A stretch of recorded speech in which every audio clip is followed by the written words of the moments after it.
What is the most savage roast you've seen a teacher get by a high school student? In 8th grade, I had a teacher who I will call Mrs. H. She was morbidly obese. It was disgusting. However, she always denied this, claiming to be healthy. One day, the students were tasked with tracing a drawing of types of fish in the sea. The class often included silly projects like these. Anyway, my friend Drew was a terrible artist. However, Drew was known for being extremely intelligent and witty. He was always the most savage person in school. Any insult to him and he could reply with something 10 times as savage. Ms. H was walking, or should I say waddling, around the classroom, examining people's work. When she came across Drew's work, she saw his failed attempt at a whale, as it was the biggest thing on his paper. She brought it to the front of the class. "Everyone, do you see this sketch? This is supposed to be a whale." She made a few remarks on how bad it was that were actually pretty funny. Even Drew laughed. However, she kept on droning on and on about it. Drew was getting fed up. It went on for almost 10 minutes.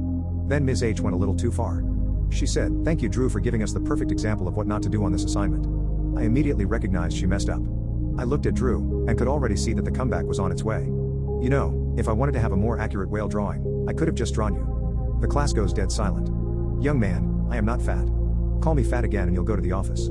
"Oh, I wasn't calling you fat. In fact, you're pretty healthy for a cow." The class couldn't believe it. "How dare you? I am a vegetarian, I eat healthy. I can tell, judging from how you look like an eggplant."